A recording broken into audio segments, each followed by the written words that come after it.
Fé, palavra de apenas 2 letras capaz de mover montanhas. A certeza de que a cada dia que o sol nasce, a vida pode ser melhor. Foi por pensar assim que um certo menino parilhense, de família pobre, conseguiu desafiar o seu destino e se tornar um grande exemplo de vida. Uma história que você vai conhecer a partir de agora.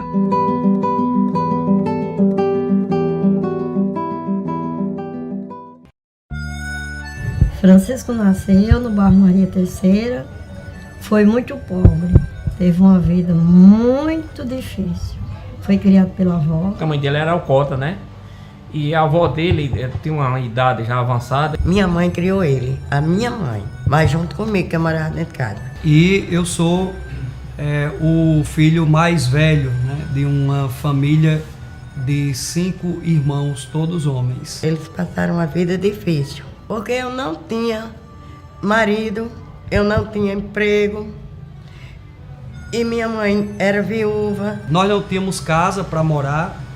A minha primeira casa ela foi construída e cedida pela Igreja Católica. E essa casa foi na rua José Cassiano de Lima, aonde hoje as pessoas conhecem como a Rua do Açude. Foi basicamente onde eu passei toda a minha infância, toda a minha adolescência e grande parte da minha juventude. Geralmente no primeiro dia de aula as professoras perguntavam: você é filho de quem? Quem é sua mãe? Quem é seu pai?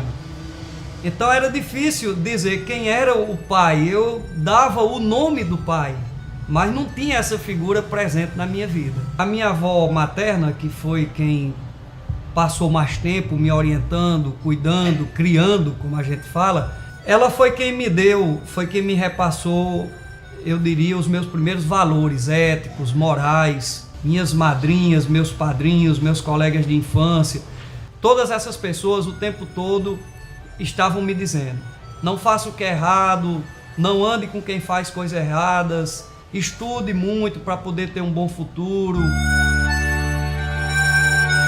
Muitas vezes a gente acordava e não tinha o café e não sabia se ia ter o almoço, a janta. Geralmente minha avó saía na vizinhança, pedia às pessoas, e os vizinhos, mesmo na sua pobreza, eram pessoas extremamente solidárias.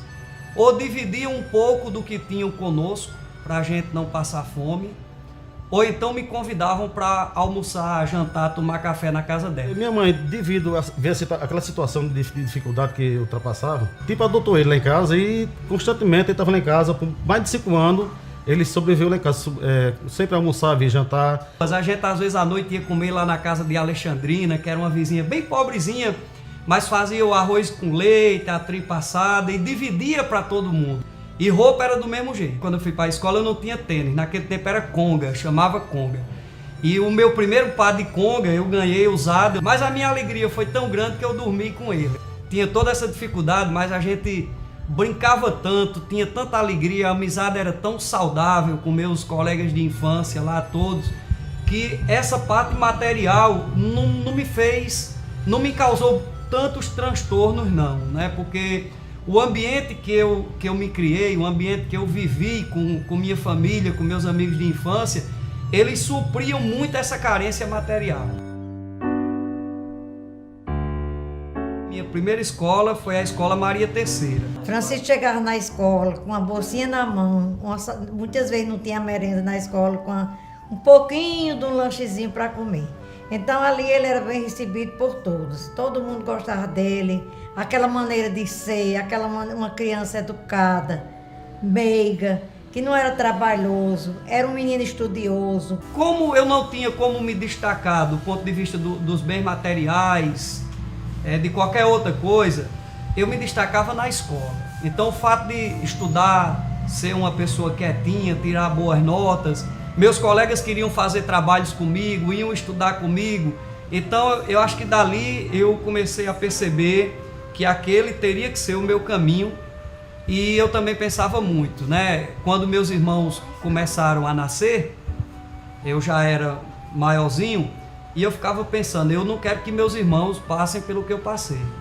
E também ficava pensando, eu não quero que minha família no futuro viva o que eu vivi. ele tem uma vontade enorme de crescer e de trabalhar e poder ajudar a mãe dele, que na época não tinha as condições necessárias para mantê-lo, né? Tinha dia que ele saía para o colégio, chegava de 10h20, não tinha nada para jantar. Aí a mãe dizia, meu filho não tem nada, aí ele ia dormir. Aliás, nós ia dormir. Miguel Soares, que era meu padrinho, me ajudou bastante, seu cearense, era um senhor que morava vizinho da minha casa. E quando um dia minha avó disse que ia me tirar da escola porque não tinha café da manhã, ele foi na bodega da frente e disse, Miguel, você vai dar um pão todo dia de manhã a esse menino para ele poder tomar café e ir para a escola. O trabalho começou muito cedo, porque a partir dos 10 anos eu não tinha mais muita alternativa. Era vender garrancho, que chamava de maravalha, vender coentro de porta em porta, né? Eu me lembro que uma vez minha avó fez uma horta e disse, vou plantar coentro e você é que vai vender os molhos de coentro nas portas. Vendi dindim, lá da casa de Luzia de Inácio Jacó, ela fazia dindim, eu vendia. Trabalhando e sustentando a casa. Comer para mim e os irmãos dele. Sempre que ele vinha, trazia os cadernos dele, né? Livros. E qualquer tempo que ele tinha mesmo de chegar de uma feira para outra, qualquer coisa, ele já estava lá lendo, escrevendo. Trabalhar para mim significou algo muito especial, porque significou mudar as condições de vida que a gente vivia, significou ganhar algum dinheiro, significou não ter que estar toda hora pedindo às pessoas alguma coisa para poder se alimentar. Final de 86 eu faço o meu primeiro e único vestibular e em janeiro de 87 sai o resultado. E alguém me disse, Francisco, você fez vestibular para quê? Eu disse, para geografia. Pois saiu o seu nome na lista. Saí correndo para casa, né? Fui avisar minha família, fui avisar minha avó, minha mãe, meus colegas, passei no vestibular, era uma coisa fantástica, era como se tivesse, sei lá, acertado na Mega Sena. Imediatamente uma grande rede de solidariedade se formou. A professora Madalena foi uma das pessoas muito importantes nesse contexto, porque ela, junto com tantas outras professoras, pessoas da minha família, amigos, fizeram logo uma campanha. Porque tinha que arrumar roupa para mim, tinha que arrumar um enxoval, lençol, toalha. Finalmente chegou o dia de ir para Caicó. Eu arrumei minha malinha de manhã cedo, lá em casa, minha avó chorando, minha mãe muito triste. E aí eu peguei uma bolsinha, botei de lado, e um amigo de infância nosso chamado Catica chegou lá em casa de manhã, pegou a mala, botou na cabeça e levou essa mala, eu na frente e ele atrás com a mala na cabeça, e eu fui pegar o ônibus. O cara que levou a minha mala no dia que eu me mudei para Caicó. E aí pra mim aquilo era coisa, eu acho que é como o nordestino que saía daqui para São Paulo, porque pra mim Caicó era como se fosse São Paulo, Natal, eu não conhecia nada, era uma aventura totalmente nova. Era apenas o início de uma brilhante história de sucesso. Na faculdade, Francisco descobriu um novo universo.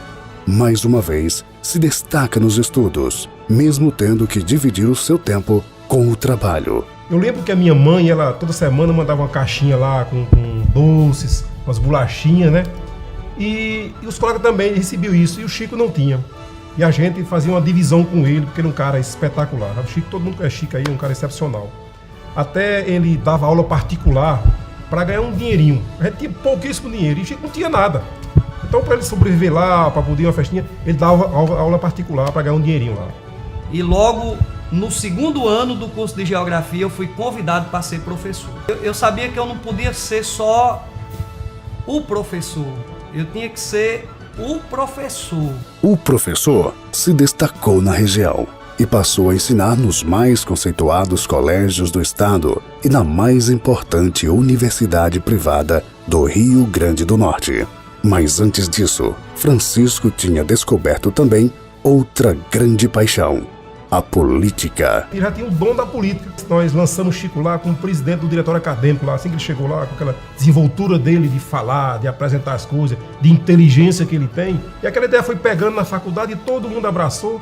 E Chico já começou aí, foi eleito lá presidente do diretório acadêmico lá de Caicó e deslanchou na política, né? Você sabe quem é Chico hoje. Inácio praticamente foi quem o colocou na política, né? Até eles tinham umas ideias boas e chegaram à conclusão que o futuro dele era a política, né? Inácio dizia: Francisco, você vai ser o futuro do PT. Filiado desde 1989 ao PT, ajudou a mudar a política de Parelhas. Ao lado dos colegas de partido, foi candidato a vereador a primeira vez em 1992 e a prefeitura em 1996. Mas foi em 2000 que entrou para a Câmara Municipal.